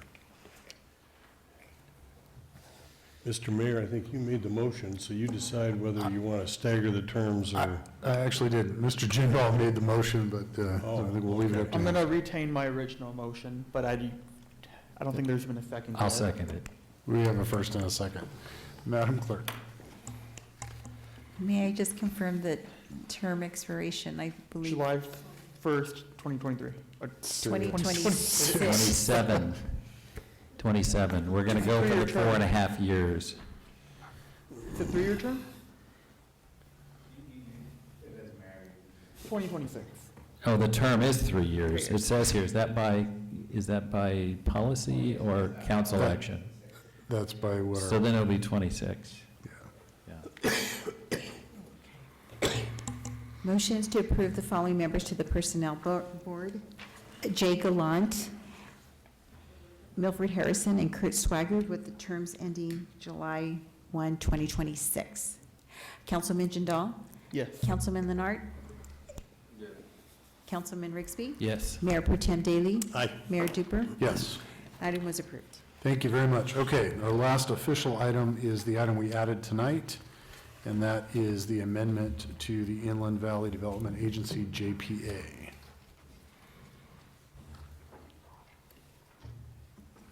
Do you want me to? Yes. Dr. Rigsby and I can both talk about this. So, as you know, there's two agencies that operate together. You have the IVDA, and then you have the airport. Officers at the airport are structured with a president, vice president, and secretary. Officers in the IVDA have two joint, what's the word I'm looking for? Chairman and a vice president. It's been very awkward and clunky for many, many years because there's two co-chairs, and the two co-chairs sometimes alternate. Anyway, nobody can really explain why it was done that way, except some story about Dennis Hansberger years ago that I'm not sure if it's true. But there was initial discussion was brought up that maybe we ought to change that to get more in line with how the airport is governed. And then in doing so, we realized that we also have another issue with how the timing for elections. So we elected new officers back at the beginning of the fiscal year in July. Then subsequently, two of those people did not get reelected in November. And so we elected new officers in November. Then San Bernardino actually had a new mayor, but she didn't seat until January. Once she took the seat, she changed the board again in January, and so here we are again faced with having to do elections a third time. So the discussion at IVDA was, why don't we move that election process to after the November elections? So this board or the governing officers would take over on the odd year, so be it 23 from the 22 elections, and then every 2 years from then, to just make sure we don't go through again what we went through this year. It'll keep continuity and get us more in line with what the airport is doing. So that was the whole thought. It doesn't change anything else about the JPA at all, but the idea was to try, because now we don't have elected officers, well, we do, we have me, and that's it, is to try to get this back to the IVDA by March 8th, so we then can fill the rest of the officers panel. Yeah, so there are two things that are happening. We're dumping the co-chair designation, then we're adding a secretary to take that person's place as the three members of the executive committee, so that there can be a breaking of a tie vote on the executive committee, 3 officers. And then the other one is to have the election, like you said, on the first meeting of the calendar year following an election, rather than July, which is more in line with the fiscal year, which is irrelevant to the board membership. And if we change a single jot or tittle of this thing, then it doesn't go into effect, because all of the cities involved in the JPA have to Agree to make this exactly the same amendment. Yeah. So, given that, I move that we approve this document as written. Second. Okay, Madam Clerk? Motion is to approve amendment number 2 of the Inland Valley Development Agency Joint Exercise of Powers Agreement as noted in the report. Councilman Jindal? Yes. Councilman Leonard? Councilman Rigsby? Yes. Mayor Pro Tem Daly? Aye. Mayor Duper? Yes. Item is approved. Thank you very much. Okay, so now we're on to reports of council members. Okay, that was your chance. Reports of officers? Yes, sir, Mr. Mayor, at the last city council meeting, Councilman Jindal asked me regarding the social media and what are we doing with regards to social media. We really don't have a social media right now, with the exception of the fire department has something, right? And so we have been working with California Joint Power Insurance Authority, because there's a lot of liability with the social media. And also we have a company that approached us that would like to do a videotape, a digital video tape that could be on a city website regarding the city of Loma Linda. So tonight, I just want to show what we have been doing and what we would like to do. But I'm not gonna ask you for a yes or no decision right now, but I want to gauge some, how would you like to have social media in the city or not? Or this video, is it good or bad? Because some of you mentioned to me outside this city council meeting that we want to keep a low profile, whereas some of you want to, let's put everything in the social media, so I want to gauge your feeling, let me put it this way. So Lorena and Tom has been helping me with work with California Joint Power Insurance Authority and this company, Digital Video, with regard to the social media. Lorena? Okay, perfect. So first, I just want to present a little bit about CGI Digital.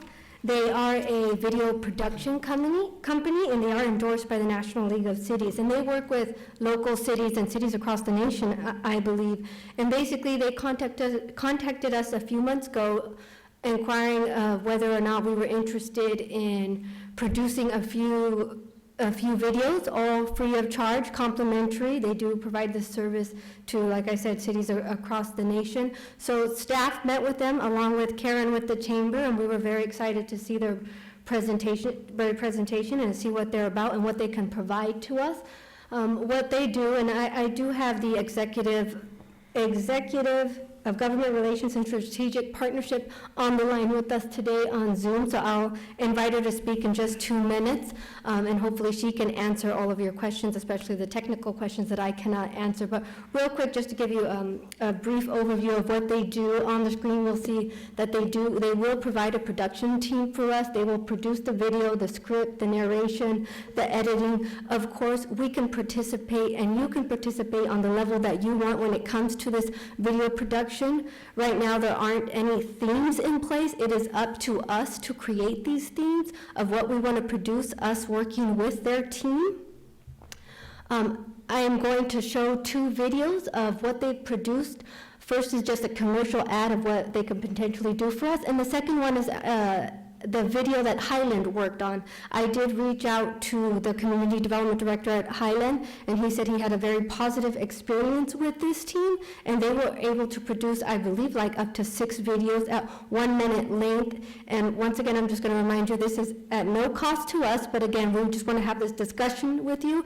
If this is something that you're interested in, we can move forward with it. If this is something you're interested in participating in, we would like to know now. That way, when we get ready to start whipping up the script, we know who's going to be our narrator, if it's going to be Mayor Duper, Councilmember Rigsby. Let us know if you want to be a part of it. So we will start with the first video.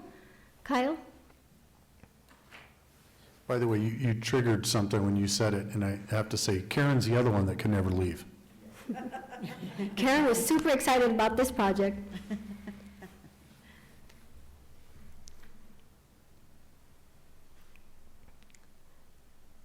There should be sound.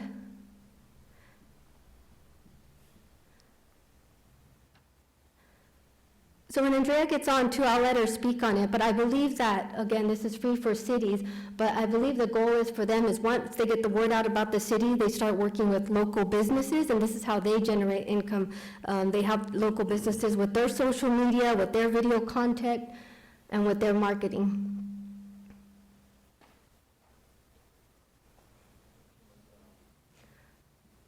We didn't set it up? Unfortunately, with Zoom, I can't do it.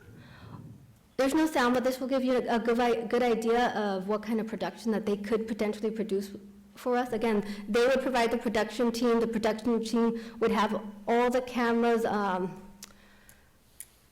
What's the goal? That we will hopefully contract with them and hire them for more stuff then? So the goal, for them? For them. You know, I'd feel more comfortable if she expands on that, and we'll get her on Zoom right now as soon as we're done with this video. And I believe that is the goal, Mr. Mayor, though. Which is okay, that's what business is, I'm just, And so we'll put on the next video of the Highland.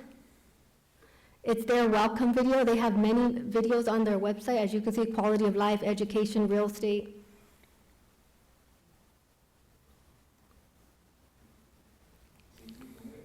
So basically right here, he's just highlighting all the opportunities to develop recreational trails. I would say an easy one, kind of a, They'll get into the business. Yeah, I mean, we can just go the same template as Highland. I was thinking, like an easy one to start with, for this could be like Blue Zone theme or something like that. Welcome to Loma Linda, the only blue zone in the United States. Right here, he's highlighting all the economic development and businesses.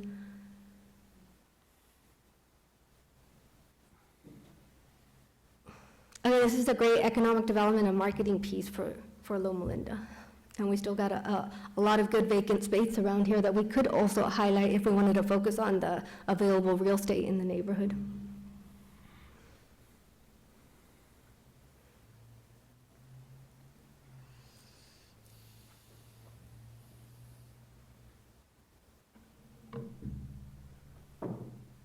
And that's it. It's just approximately 1 minute, short and sweet. And so on that note, without further ado, I would like to welcome Andrea Templo to speak, and she will provide a brief presentation, and I think she'll also have a few slides. I'm not sure if they required sound, but we'll be able to hear her, correct, Kyle? Hopefully, can everyone hear me? Yep. We hear you great. Oh, perfect. Okay, so I was going to share my screen, and if I'm able to do that, I can play another video, maybe for another city, with my sound. I'm hoping that it would translate and be able to for that overview, Lorraine, that was fantastic, and thank you for having me, so I can present this, who CGI Digital is and what this opportunity can provide for the city of Loma Linda. So, CGI, and I'll share my screen now if I can. Hold on one second, Andrea. Gotta log back. So what I'm gonna share with you, is who our partners are, so how this connection even was made.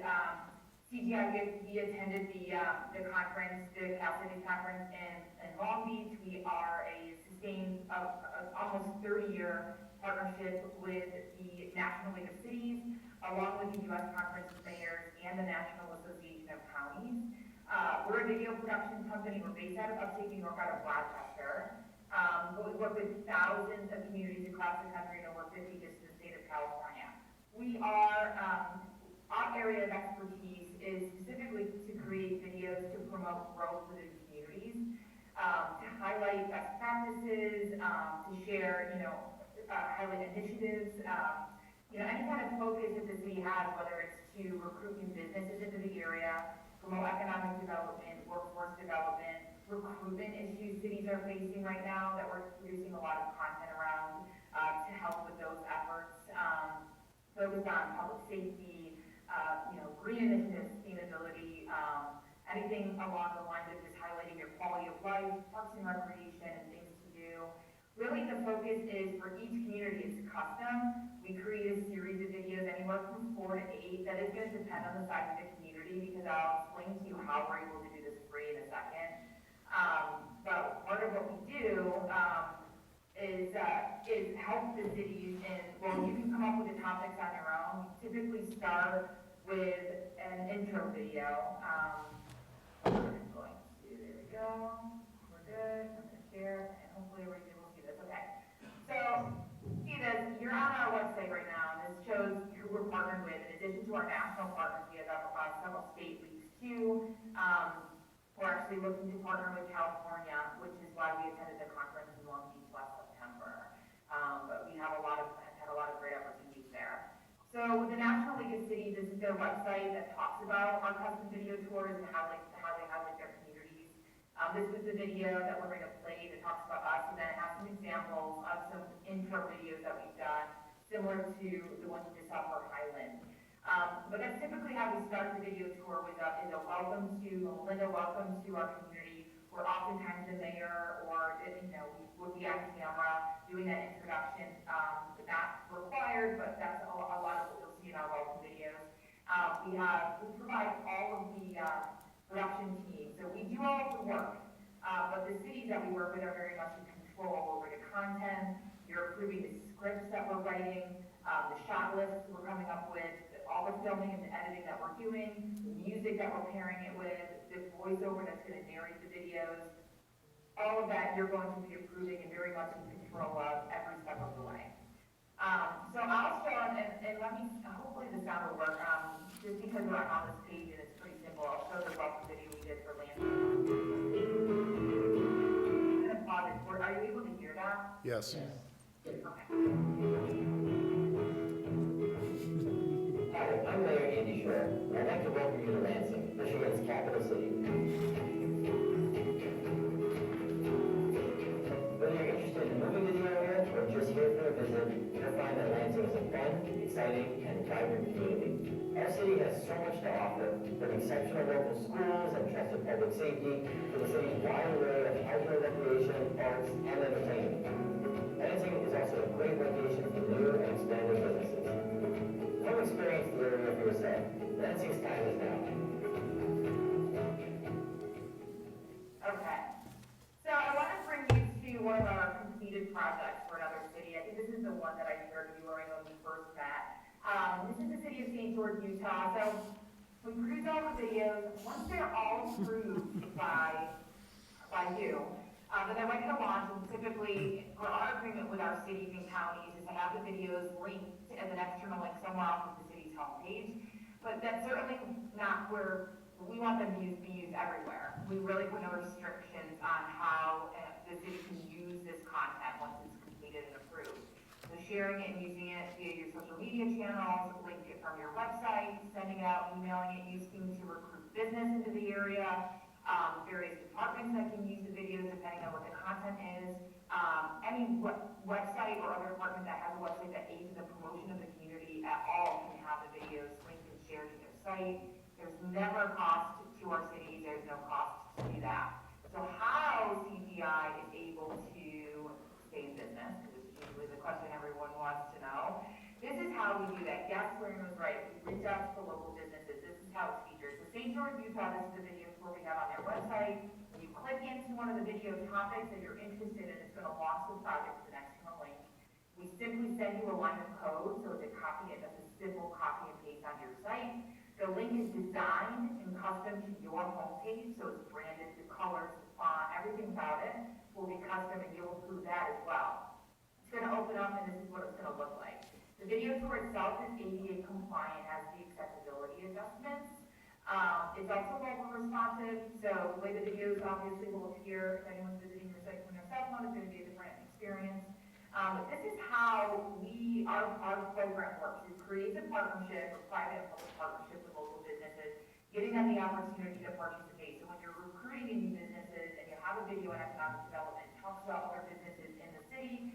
When you're trying to recruit more residents or tourists, sharing the types of businesses related to that, whether it's schools, healthcare providers, businesses that the city wants to show off is proud that are in Loma Linda. We reach out and we give them an opportunity to have a video created for promote what they're all about that will play when you click on their logo. So here's St. George Academy. St. George Academy is your college preparatory high school located right here in southern Utah. Nestled in picturesque Washingtonville, St. George Academy prepares students for the college experience through an academically rigorous high school education. We provide our students advanced educational challenges without burying them at homework. At St. George Academy, your student can participate in accelerated programs in math, science, language arts, and social science, with extra emphasis on honors and concurrent enrollment classes for 10 through 12. So I'm going to pause this just because, for the sake of time, and I know that everyone is, you get the idea. So basically, whether you're clicking on one and you see a video, or you link to their website, we are a digital media marketing company for small, medium-sized businesses and for cities and counties. A major component of everything that we do centers around video and the importance of video and how relevant video is in all aspects of advertising, promoting yourself. So that's a big part of what we offer, but really they can do whatever fits their business, whether it's via their budget or what their needs may be. And it might not be video, it may be, managing other things that we can do. The costs range from hundreds to thousands. It's really just an opportunity for us to be able to promote not just the city, but the local businesses in the city through this initiative. If a lot of them sign up, wonderful. St. George, Utah, every single spot, which there are 20 around the perimeter, is filled. If I click on any of these different topics, you'll find every single spot filled. Now, that's not the case for every community. In fact, Highland, California is a perfect example. I think there are maybe 6, maybe 10 on there, around 7 or 8, where St. George has almost 80, I would say. So we take a risk with every community that we partner with. The videos that we produce promote and really tell the stories of our cities. They're not free contingent on the participation from your local businesses. So if it isn't really, if we're not seeing a strong response, and only a few businesses sign up, you're still going to receive all of the videos that we promise to the community at no cost. Absolutely nothing will pay for that. So that's really important to note to alleviate cities of that concern as to how many businesses and communities are interested in this, which I can tell you is also a testament to not just CGI, but this program, which has been around for 20 years as of this year, that we're able to continue to grow, work with more cities, grow as a company because the opportunity to create for local businesses is extremely successful. They see a lot of value in it. They're doing it because they're seeing a return on investment. They're hopeful to see a return on their investment, not a donation. It's very different as far as how this program is approached and what it can do for them. So with that being said, I'm going to very quickly touch on there is an opportunity for all the nonprofit organizations in the city to be featured at no cost. We added an additional topic titled Community Organizations that specifically highlights those nonprofits in your community. And then we put up to 20 of them will place their logo on the perimeter and link it directly to their websites. And that's offered at absolutely no cost to them. So I'll stop here just to make sure, I just want to make it very clear as far as how this program functions, the partnerships agreed as to how we're able to do this at no cost for the city. So does anyone have any questions for me?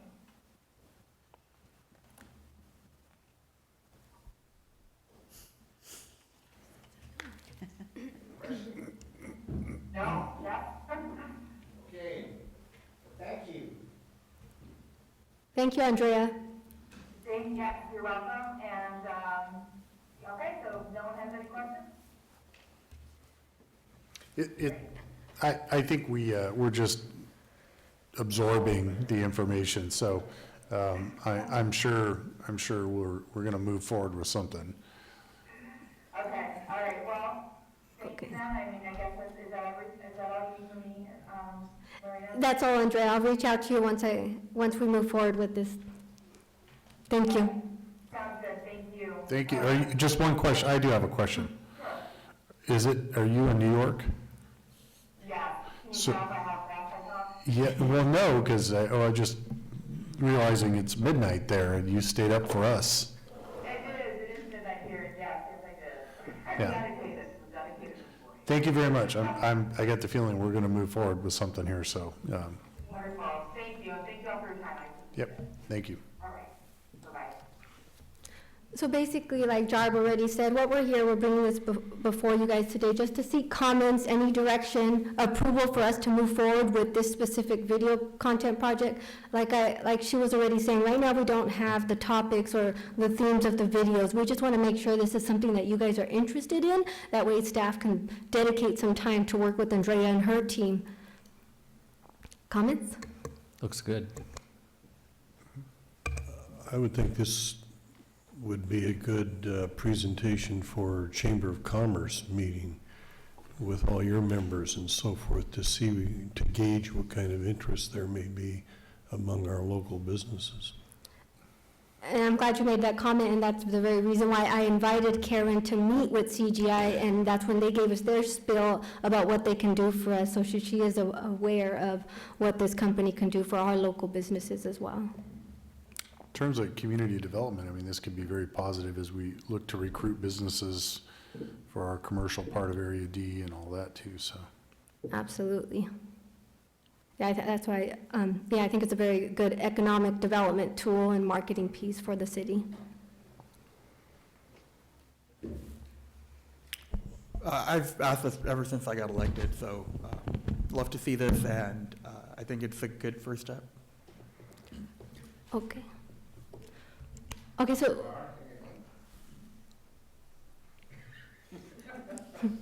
You ruined it. I was gonna try to see if I could make it to the whole city council by saying one word, yeah. And I made it until that point.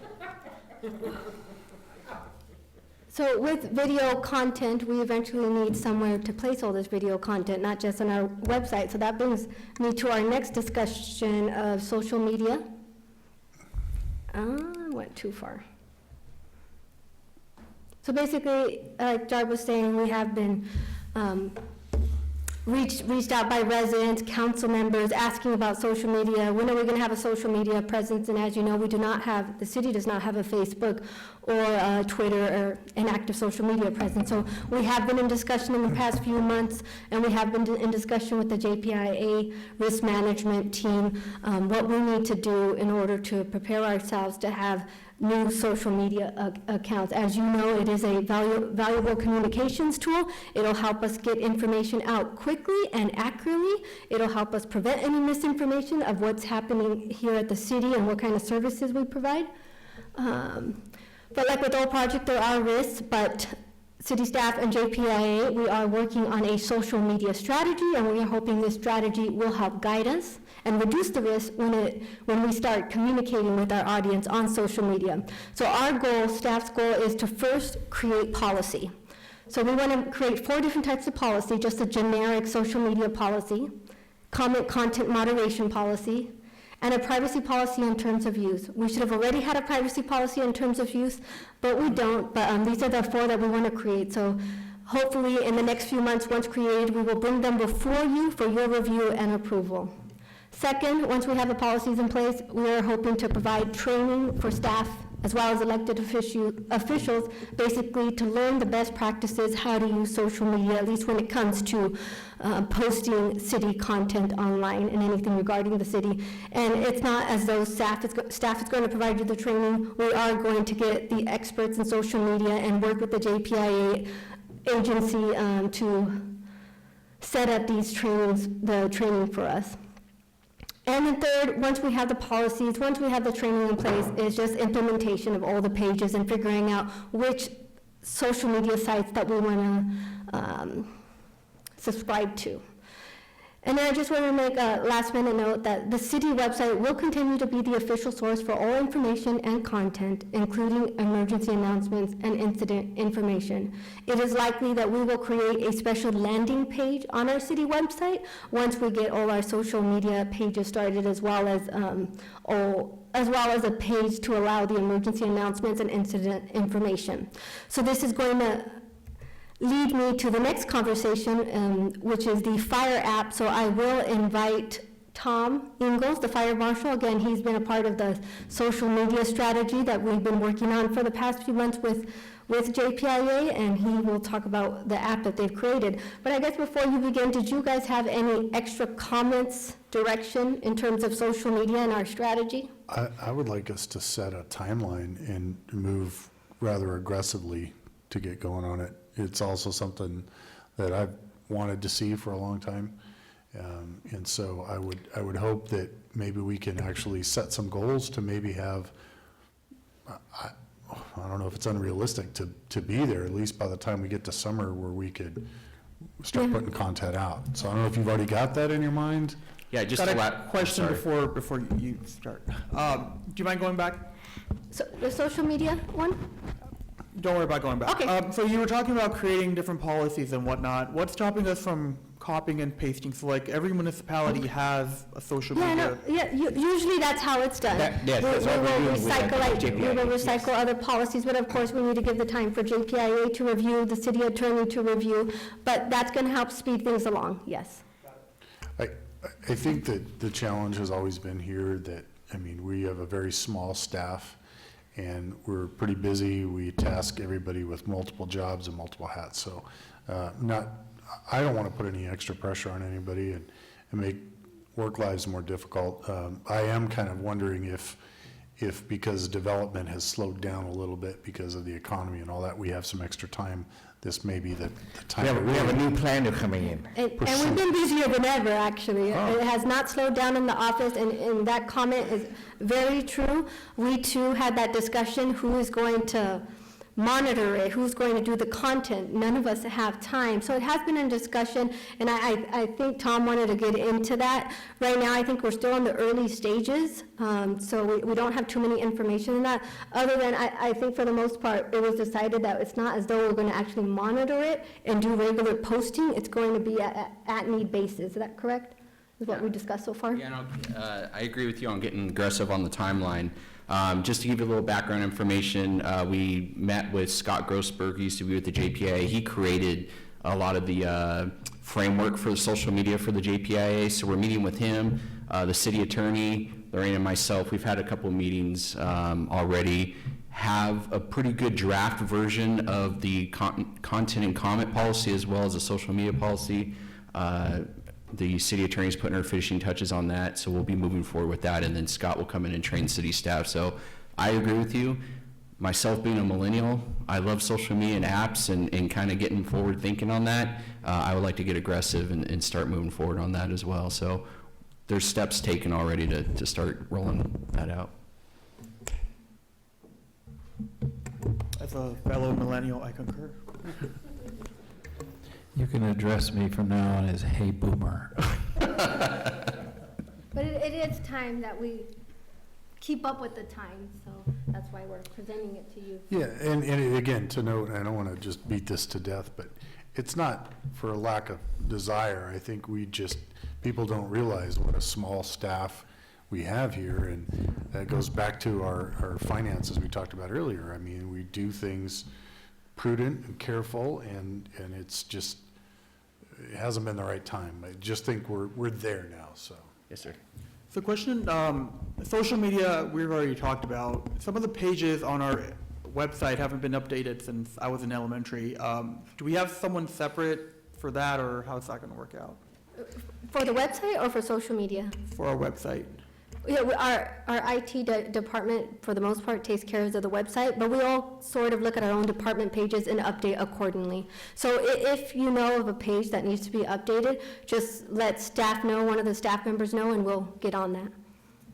But that's why I like the idea of this company, that CGI, the company that they will do a lot of work to us for free, and we'll try to take advantage of that, and with our city staff, join forces, we should get a lot of nice city website done, so. Yeah. Love it. All right, my turn. So a couple of background items. I already said number one, why we're very passionate about going with the Loma Linda Fire app. You can see in the back, we have a banner made. We've moved forward with this app. Number one, being the fire marshal, I'm big on public education. Number two, I'm also the emergency manager for the cities and the PIO, Public Information Officer, and it's very important in crisis communication to get messaging out, to get people in affected areas out and evacuated. And another great thing about this app was we got it paid for by a Homeland Security grant because it ties in with crisis communication, mass notification through iPause, which we'll talk about. Next slide, please. Since I'm a fire groupie, will there be lots of pictures of firemen on this? Okay, so yeah, and let me clarify on this. The spirit of this app is not to be, look at us, look how cool we are with our fire photos and that kind of stuff. It's going to be really big on public education, notification of big events in the city, and then evacuation warnings. That's really the spirit of the app. You do have to put some cool stuff in there, though. That's how you're going to get users. Yes, sir, of course, yeah. We'll sprinkle some It's nice getting late, stories totally in there. like we're taking you off. No, that's fine. Yeah, do your thing. And there's going to be two, Jard mentioned that, yes, the Firemen's Association currently has a presence in social media. That's the benevolent, touchy-feely stuff. The official pages for the Loma Linda Fire Department, whether it's on Facebook, Twitter, Instagram, this will be more the official public education, notification, that kind of stuff that will tie into the fire app. So just it was a good segue here. The features of the fire app is going to be evacuation notification through iPause. What iPause is, I had to go through some FEMA training. It's the integrated public alert warning system. So when we have a big event and you didn't opt into the app, I go into a dashboard, I hit that cool button that I was trained to use, put out a message, and you'll get an Amber Alert on your phone. I'll geolocate a certain area, so if the South Hills are on fire and I need to get a bunch of people out of the South Hills evacuated to the senior center or whatever we got going on, you don't even have to be opt in the app, it'll blast that off the cell towers. A lot of people aren't using landlines anymore, so reverse 911 doesn't reach as many customers as it used to. This really gets a lot more people off the cell towers on their cell phones. Social media updates. Like I said, the fire department will have an official Instagram, Twitter, Facebook accounts. It'll push our stories and education not only through the fire app, but also on these social media platforms. The cool thing about this is you can download the app and see what we're doing on social media, but you don't have to have a social media account on those channels. Which is kind of cool. Some people don't want those social media presence, but you can still see what we're doing through the app. Pulse Point is another thing through the community resources button. What Pulse Point is, and here's the other thing, is we have all these cool tools that the fire department has, but instead of having to go and advertise each individual one, this will all take you through the app to sign up for these really awesome resources that we have. So Pulse Point is another app that you download on your phone. I'm a paramedic. I know we have a lot of physicians on the council, a lot of well-trained people in the community of Loma Linda. If there's a cardiac event in the city, again, through GPS, it'll see where it is, and it'll ping your phone, hey, someone needs CPR nearby. It'll give you a location of the nearest AED, and you can go help render aid to the person before 911 shows up. Cool thing through Pulse Point. The next thing, Community Connect. This is another program we had through First Due that we use for our inspection program. Community Connect, you would go on there, you would create a profile for either your business and your family. It asks some general questions. You can add stuff and pictures, so when we're en route to an emergency at your home or your business, we kind of have a better picture of what's going on there. If you have a family with disability like my mom, she's in a wheelchair, you know, you can give people heads up they might not be able to evacuate out of the home, and you have that information en route to the call. And you would do that through Community Connect through the Fire app. And then push notifications, public education, campaigns, drowning prevention, fire prevention week. Hey, there's a road closure here because of traffic lights, avoid the area, that kind of stuff. We would push that through the Fire app. Next slide, please. All right, enough of me talking. I'm going to let Mr. Movie Voice guide you through the app.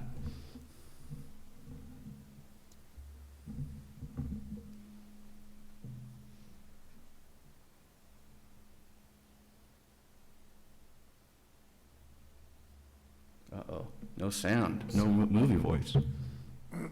Who is the movie voice? Is it Nate? No, much better voice than Nate. It's a professional person, but he walks you through and kind of tells you about the different features and what the spirit of the app is.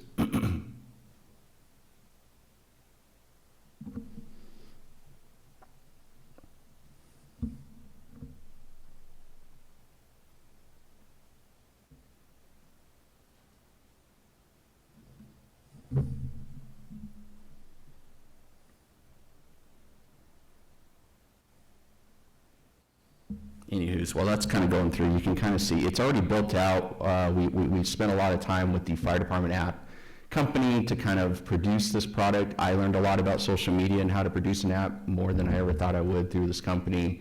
It was a great learning experience and kind of really cool to be really involved with the project. So too bad the awesome dialogue didn't kick off, but that's okay. So you kind of get the idea. It's a very well put together campaign and advertisement that we'll start pushing out to the community. You can go to the next slide, Kyle.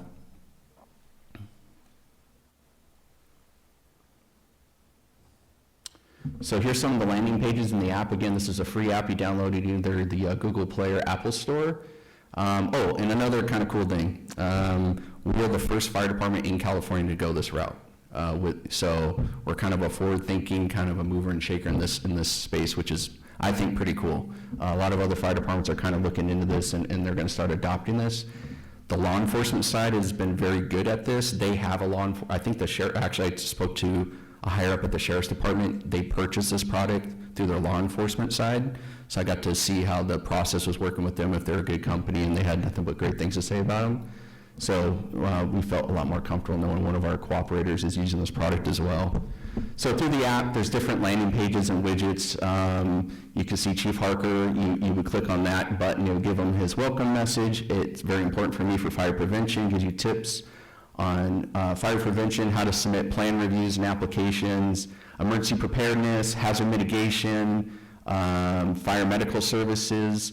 You get the point. The big one I like is the community resources page. That's where you click on that and it'll drive you to the Community Connect and Pulse Point. And then you would, yeah, so that's kind of just a little bit of a pictorial on what the app looks like. You can go to the next slide.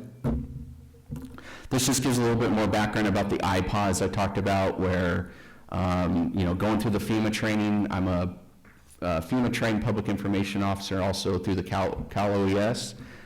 This is one of the things we had to do, was work on how to send out these alerts. It's a lot of responsibility. You can screw it up and make a lot of people scared, so it's an important thing that you do it right. And so the cool thing about this, again, is if we have a major disaster, whether earthquake, wildfire in our community, I can create a message. You don't have to have the app, ping off the cell towers and tell you need to leave the area and give you important information. Next slide, please. This is just a little graph and pictorial kind of about the power of Pulse Point, kind of what it does. Step one, you call 911. Pulse Point sends a CPR needed alert, signal received by near Pulse Point users, and then bam, people can go out and start rendering CPR to the person, and also gives a area of where your nearest AED is. People send photos and information about the AEDs in the community, I go in on a monthly basis and approve those locations and photos through the Pulse Point app. So it's another cool resource you can download through the Fire app. Next slide, please. And here's the Community Connect through First Due. Again, this is the other thing that you would go on to. You would log on, create a profile for your family or business, and it just gives us more information en route to an emergency to kind of give us a better picture of what's going on at your home, if you have anything significant there. Pets in the home, disabled people, that kind of stuff. Next slide, please. Any questions? Is it live? It is live. I guess we wanted to kind of talk about it tonight. I haven't been active with it because we kind of wanted to wait on the social media policy and comment and content before we really started pushing it out there. It is live. You have the awesome banner they created. We have the business cards in the back with the QR code. So when we start going to PR events, when we go on calls, I run into people in the community, I'm going to start handing out these business cards with the QR code for people to download the app, and we'll start being more engaged. Because the last thing I wanted to do was start really promoting the app. There's no communication, no involvement, and people either delete it, and I wanted to make sure we had your blessing that you wanted us to go out there and start hitting the pavement.